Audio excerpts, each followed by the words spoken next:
कहानी की शुरुआत में हम साउथ अफ्रीका के जोहान्सबर्ग शहर के ऊपर एक बहुत बड़े एलियन शिप को देखते हैं जो कि 3 महीनों से ऐसे ही हवा में लटका हुआ है। पर अजीब बात ये थी कि अब तक ना तो इस शिप से कोई एलियन बाहर आया था और ना ही कोई हलचल हो रही थी, जिसे देखकर वहाँ की सरकार ने एक फैसला किया कि वह लोग इस शिप के एक हिस्से को काटकर उसके अंदर जांच करेंगे ताकि उन्हें पता चले कि ये शिप कहाँ से और क्यों आया है। इस वक्त पूरी दुनिया की नजर इस स्पेस शिप पर थी और उनके मन में एक ही सवाल था कि आखिर इस शिप के अंदर क्या है। जब रिसर्च टीम उस शिप को काट कर उसके अंदर जाती है तो वहाँ का नजारा देखकर वह दंग रह जाते हैं, क्योंकि शिप के अंदर लाखों की संख्या में एलियंस थे जो भूख और प्यास के चलते काफी बीमार और बहुत कमजोर हो चुके थे, जिन्हें देखकर लोगों को उन पर तरस आता है। इसलिए वहाँ की सरकार ने उस शिप के ठीक नीचे बड़े इलाके में उन एलियंस को रहने के लिए एक टेम्पररी कैंप बनाया और हेलीकॉप्टर की मदद से उन सभी एलियंस को वहाँ लाया गया, जहाँ उन्हें खाने पीने की सभी सुविधाएं उपलब्ध की गई। लेकिन गवर्नमेंट ने यह नहीं सोचा था कि आगे उन एलियंस का क्या किया जाएगा, इसलिए वे एलियंस इस इलाके में ही बस गए और धीरे धीरे अपनी आबादी को और बढ़ाने लगे, जिससे आगे चलकर वह इलाका एलियंस की एक बड़ी बस्ती में तब्दील हो गया और उसे डिस्ट्रिक्ट 9 के नाम से जाना जाने लगा। कई वैज्ञानिकों का मानना था कि अब ये एलियंस कभी भी अपने घर वापस नहीं जा पाएंगे, क्योंकि उनके शिप की कोई चिप खराब हो गई है और उसे ठीक करना इंसान के बस की नहीं है। लेकिन वहीं कुछ रिसर्च एनालिसिस का मानना था कि धरती पर कब्जा करने की यह एलियंस की कोई चाल भी हो सकती है, क्योंकि शुरुआत में उन्होंने एलियन स्पेस शिप के एक बड़े हिस्से को नीचे गिरते हुए देखा था, जो शायद शिप का कमांड सेंटर था जहाँ से शिप को कंट्रोल किया जा सकता है। लेकिन नीचे आने के बाद वह कमांड सेंटर कहाँ गायब हो गया किसी को पता नहीं चला और आज तक वहाँ की सरकार उसे ढूंढ नहीं पाई। साथ ही सरकार को एलियंस के पास से कई हथियार भी मिलते हैं जिसे वह अपने प्लेनेट से लेकर आए थे। ऐसे ही धरती पर उन एलियंस को 20 साल बीत जाते हैं और अब धीरे धीरे इन एलियंस का आतंक धरती पर बढ़ना शुरू हो जाता है और वो लोगों को परेशान करने लगते हैं। खाने की तलाश में वे शहरों में भी घुस जाते थे और इंसानों का फैलाया कचरा, जूते और यहाँ तक कि गाड़ियों के टायर भी खा जाते थे। साथ ही वे एलियंस लोगों के पैसे और मोबाइल फोन्स जैसी चीजें भी चुरा लेते थे, जिसके कारण वह इंसानों के लिए एक सिरदर्द बन चुके थे। और 20 सालों तक उन्हें झेलने के बाद लोग सरकार से एलियंस को शहर से दूर भगाने की मांग करते हैं, जिसके बाद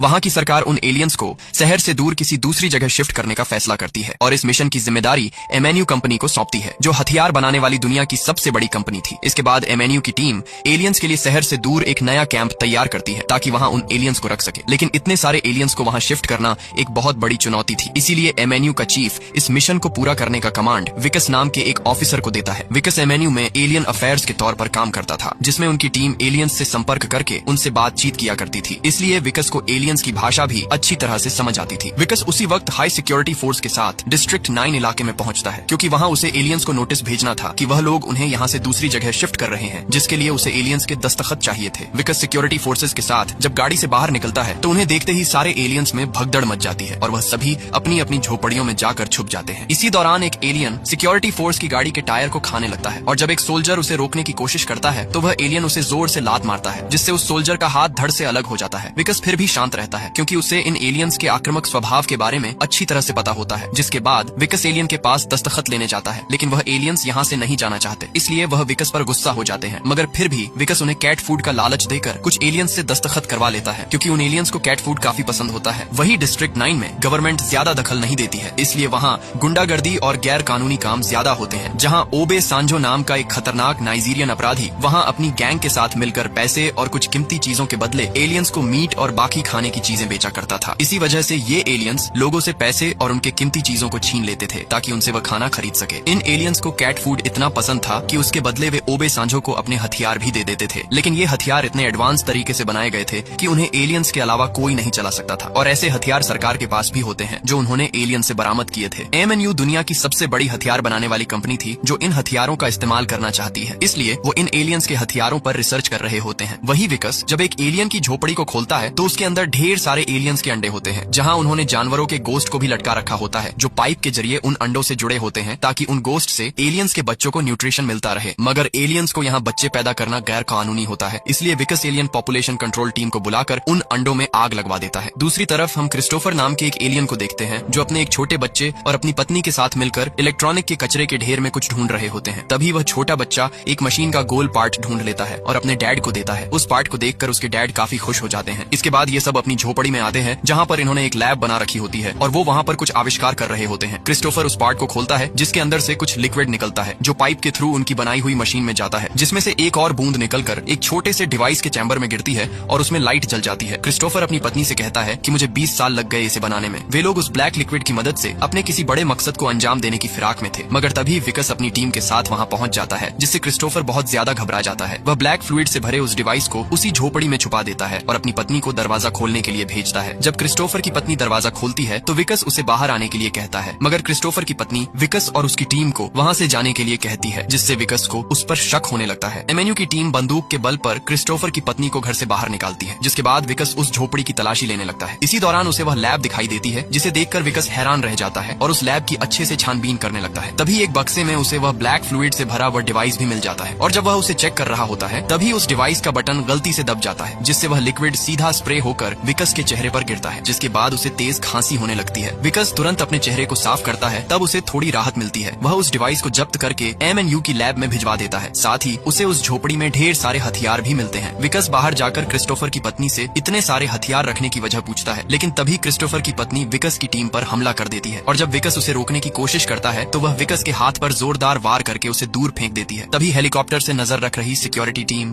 क्रिस्टोफर की पत्नी को शूट करके मार देती है। इस हादसे में विकस का हाथ बुरी तरह जख्मी हो जाता है, जिसके बाद वह अपने हाथ पर मरहम पट्टी करवा लेता है। अब अगले दिन जब विकस अपने ऑफिस में होता है तो उसकी एक उंगली का नाखून निकल जाता है। ये देखकर वह काफी घबरा जाता है और तुरंत वॉशरूम में चला जाता है, मगर तभी वहाँ पर उसका एक और नाखून निकल जाता है। उसे कुछ समझ नहीं आता कि उसके साथ क्या हो रहा है और वह काफी डर जाता है। इसके बाद जब वो रात को अपने घर जाता है तो वहाँ पर उसकी वाइफ ने उसकी प्रमोशन की खुशी में एक पार्टी रखी होती है, पर विकस की तबीयत धीरे धीरे खराब होने लगती है, और जब वह केक को काटने जाता है तभी उसके मुंह से सेम वैसा ही लिक्विड निकलने लगता है जैसा उस दिन गलती से उसके चेहरे पर गिर गया था, और वो वहीं बेहोश हो जाता है, जिसके बाद उसे हॉस्पिटल ले जाया जाता है। कुछ देर बाद जब विकस की आंखें खुलती हैं तो वह अस्पताल में भर्ती था, और एक डॉक्टर उसके हाथ की पट्टी को काट रहा था, जो एलियन के हमले के बाद विकस ने लगवाई थी। डॉक्टर जैसे ही उसके हाथ की पट्टी को काटता है तो वहाँ का नजारा देखकर वह दंग रह जाता है, क्योंकि विकस का हाथ अब एलियन के हाथ में बदल गया था। डॉक्टर तुरंत बाहर जाकर एमएनयू को इसकी खबर देता है, जिसके बाद एमएनयू के सोल्जर्स वहाँ आकर विकस को जबरदस्ती पकड़कर एमएनयू के एक सीक्रेट रिसर्च लैब में ले जाते हैं, जहाँ साइंटिस्ट एलियंस को चीर फाड़ करके उन पर रिसर्च कर रहे थे। दरअसल एमएनयू के साइंटिस्ट्स कोई ऐसा तरीका ढूंढना चाहते थे जिससे इंसान भी एलियंस के हथियार चला सके, क्योंकि वह हथियार काफी ताकतवर थे, मगर वह केवल एलियन के डीएनए से ही एक्टिवेट होते थे। इसलिए वे एलियंस को चीर फाड़ करके उनके डीएनए को समझने की कोशिश कर रहे थे। अब विकस का जो हाथ एलियंस की तरह हो गया है, उस हाथ से साइंटिस्ट एलियन का एक हथियार चलवाते हैं, और वो हथियार चल जाता है, जिससे एमएनयू की टीम बहुत खुश होती है, और वह डिसाइड करते हैं कि ये विकस के शरीर के अंदर के सारे बॉडी पार्ट्स निकाल कर सरकार को देंगे और उस पर रिसर्च करेंगे। मगर उन्हें यह काम जल्दी करना होगा, क्योंकि अगर विकस पूरी तरह से एलियन बन गया तो उसके बॉडी पार्ट्स किसी काम के नहीं रहेंगे। विकस उनकी सारी बातें सुन रहा था, क्योंकि वह पूरी तरह से होश में होता है, और जैसे ही डॉक्टर उसका दिल निकालने के लिए उसकी छाती को काटने वाला होता है, तब विकस डॉक्टर पर हमला करके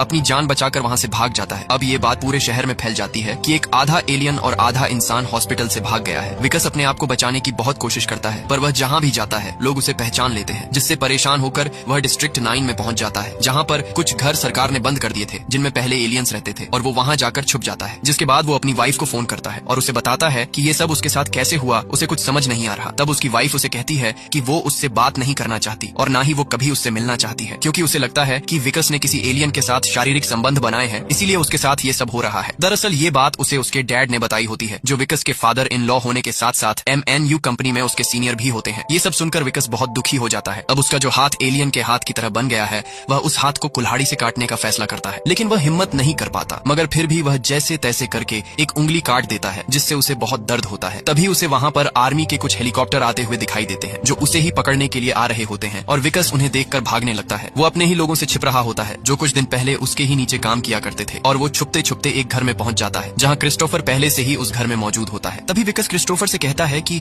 मुझे यहाँ छिपने दो, नहीं तो वह लोग मुझे मार देंगे। मगर क्रिस्टोफर उसे वहाँ से जाने के लिए कहता है, लेकिन उतने में ही विकस बेहोश होकर जमीन पर गिर पड़ता है, जिसके बाद क्रिस्टोफर विकस को उसी घर के नीचे एक सीक्रेट जगह में छिपा देता है। और जब विकस की आंख खुलती है तो क्रिस्टोफर विकस से पूछता है कि वो स्प्रे की बोतल कहाँ है जो तुम ले गए थे, क्योंकि क्रिस्टोफर को पता होता है कि वो स्प्रे की बोतल विकस के पास है। वह विकस को बताता है कि मुझे पता है कि तुम्हें क्या हुआ है और मैं तुम्हें ठीक कर सकता हूँ, पर इसकी मेडिसिन हमारी मदरशिप पर है, जो ऊपर आसमान में है, और जिस जगह पर अभी हम सब हैं ये एक तरह का फ्लाइंग ऑब्जेक्ट है, जिससे हम ऊपर स्पेसशिप पर जा सकते हैं, पर इसे चलाने के लिए उन्हें उस स्प्रे की बोतल चाहिए। दरअसल ये वही कमांड सेंटर होता है जो शुरुआत में उस मदरशिप से अलग होकर जमीन पर गायब हो गया था। विकस उसे कहता है कि वो स्प्रे की बोतल मेरे पास नहीं है, हम उसे दोबारा बना लेंगे। तब क्रिस्टोफर बताता है कि उसे बनाने में हमें 20 साल लगे थे और उसे दोबारा नहीं बनाया जा सकता है। विकस जानता है कि वो स्प्रे की बोतल इस समय एमएनयू की बिल्डिंग में छुपा कर रखी गई है और वहाँ जाने का मतलब मौत है, इसलिए विकस मना कर देता है कि मुझे नहीं पता कि वो बोतल कहाँ है। मगर क्रिस्टोफर उसे बताता है कि तुम्हारे पास ज्यादा वक्त नहीं है, क्योंकि अगर तुम पूरी तरह से एलियन बन गए तो तुम कभी ठीक नहीं हो पाओगे। ये सुनते ही विकस उस स्प्रे की बोतल लाने के लिए मान जाता है, लेकिन वहाँ पर बिना हथियारों के जाना असंभव था, और इन एलियन के पास कोई भी हथियार नहीं होते, क्योंकि इनके सारे हथियार सरकार ने जब्त कर लिए होते हैं। लेकिन अभी भी एक जगह पर इन्हें एलियंस के हथियार मिल सकते हैं, और वो है ओबे सांजो के पास। विकस तुरंत ओबे सांजो के अड्डे पर जाता है और वो उनसे हथियार की डिमांड करता है, लेकिन वो विकस को पहचान लेते हैं कि ये वही इंसान है जो आधा एलियन है, क्योंकि ये बात पूरे देश में फैल गई होती है कि विकस ने एलियन के साथ शारीरिक संबंध बनाए थे, इसलिए वह एलियन बनता जा रहा है। ओबे सांजो को लगता था कि अगर वह विकस का एलियन वाला हाथ खाएगा तो उसके अंदर भी एलियन की शक्ति आ जाएगी और वह भी एलियंस के हथियार चला पाएगा, इसलिए वह अपने साथियों को विकस का एलियन वाला हाथ काटने का ऑर्डर देता है। लेकिन तभी विकस के हाथ उन एलियंस का हथियार लग जाता है, जिसके बाद विकस ओबे सांजो के कई आदमियों को मार देता है और उनके सारे हथियार लेकर वहां से निकल जाता है। इसके बाद विकस और क्रिस्टोफर दोनों AMNU के हेडक्वार्टर पहुंचते हैं, जहां एलियंस के हथियारों की मदद से वहां धमाका करके कई सिक्योरिटी फोर्स को मार देते हैं और लैब के अंदर घुस जाते हैं, जहां कई सारे कटे हुए एलियंस को रखा गया था। और वह दोनों वहां पर स्प्रे ढूंढने लगते हैं, जहां से उन्हें वह स्प्रे की बोतल मिल जाती है और वो दोनों उस बोतल को लेकर वहां से निकल जाते हैं। पर अब भी इन दोनों को पकड़ने के लिए AMNU की पूरी फोर्स इनका पीछा कर रही होती है। इसके बाद विकस और क्रिस्टोफर दोनों वापस उसी घर में पहुंच जाते हैं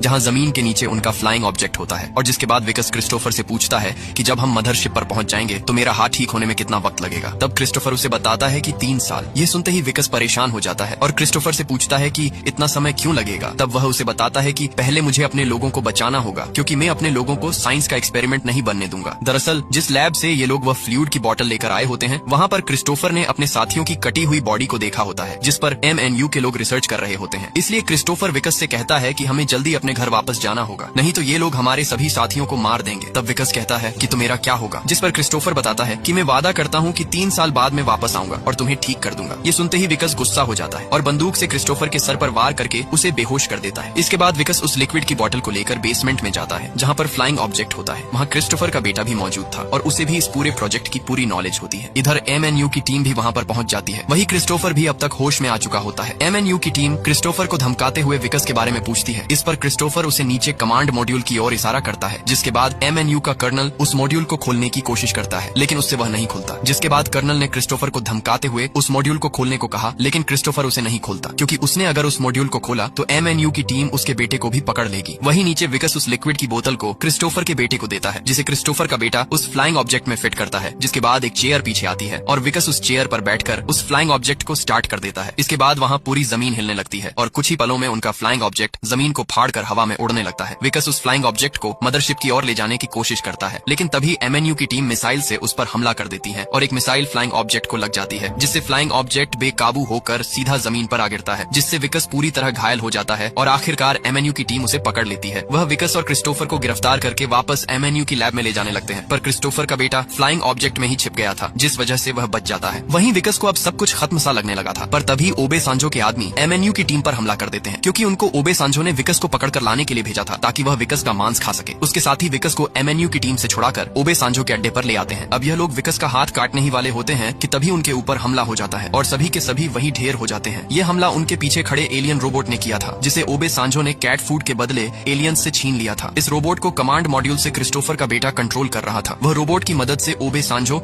और उसके सारे आदमियों को खत्म कर देता है। इसके बाद वह उस रोबोट का पायलट सेक्शन खोल देता है। विकस को बचाने के बाद क्रिस्टोफर का बेटा मदरशिप को एक्टिवेट करता है, जिससे मदरशिप घूमना शुरू हो जाती है। 20 सालों बाद वह मदरशिप अपनी जगह से हिला था, इसलिए सभी लोग उसे देखकर हैरान रह जाते हैं। इधर विकस भी उस रोबोट में बैठकर वहाँ से भागने लगता है। AMNU की टीम उस पर फायरिंग करती है, पर उस पर गोलियों का उतना असर नहीं होता। इधर कर्नल के आदमी क्रिस्टोफर को पकड़कर उसे मार रहे होते हैं, तभी विकस वापस आता है और कर्नल के आदमियों को मारकर क्रिस्टोफर को बचा लेता है और उसे AMNU की फोर्स से बचाते हुए फ्लाइंग ऑब्जेक्ट की ओर ले जाने लगता है। इस दौरान कर्नल की टीम लगातार उस रोबोट पर हमला करती है, जिससे वह रोबोट कमजोर पड़ने लगता है, लेकिन फिर भी विकस क्रिस्टोफर को जैसे तैसे करके उस फ्लाइंग ऑब्जेक्ट तक पहुंचा देता है। क्रिस्टोफर विकस को भी अपने साथ चलने को कहता है, लेकिन विकस मना कर देता है, क्योंकि वह AMNU की टीम को रोक कर नहीं रखता तो क्रिस्टोफर और उसका बेटा मदरशिप पर कभी नहीं पहुंच पाते। क्रिस्टोफर ने जाते जाते वादा किया कि वो 3 साल बाद जरूर वापस लौटेगा और उसे फिर से इंसान बना देगा। जिसके बाद क्रिस्टोफर अपने बेटे के साथ उस फ्लाइंग ऑब्जेक्ट को उस मदरशिप से अटैच कर देता है। वहीं नीचे विकस अभी भी उन सबसे लड़ रहा होता है और लगभग सबको मार देता है। तभी एक गाड़ी उसे टक्कर मार देती है और वो रोबोट से बाहर निकल जाता है, क्योंकि रोबोट अब पूरी तरह से खराब हो चुका था। तभी वहाँ कर्नल आता है, जो देखता है कि विकस अब आधा इंसान और आधा एलियन बन चुका है, और वो जैसे ही विकस को गोली मारने वाला होता है तभी वहाँ पर दूसरे एलियंस आ जाते हैं और वो कर्नल को एक ही झटके में उसके हाथ, पैर और सर को धड़ से अलग कर देते हैं। जिसके बाद क्रिस्टोफर और उसका बेटा अपने मदरशिप को लेकर वहाँ से निकल जाते हैं और अब वह विकस और अपने लोगों को बचाने के लिए आएंगे या नहीं ये किसी को नहीं पता। इस दिन के बाद विकस को कभी किसी ने नहीं देखा। कुछ लोगों का मानना था कि विकस मर चुका है और कोई कहता है कि वो AMNU के कब्जे में है, और अंत में हम देखते हैं कि विकस आज भी जिंदा है और वो पूरी तरह से एक एलियन बन चुका है और वह इसी उम्मीद के सहारे जी रहा था कि एक न एक दिन क्रिस्टोफर पृथ्वी पर वापस जरूर आएगा और उसे फिर से ठीक कर देगा। विकस उसी दिन का इंतजार करते हुए डिस्ट्रिक्ट 9 में अपने दिन काट रहा है और इसी के साथ ये फिल्म यही खत्म हो जाती है।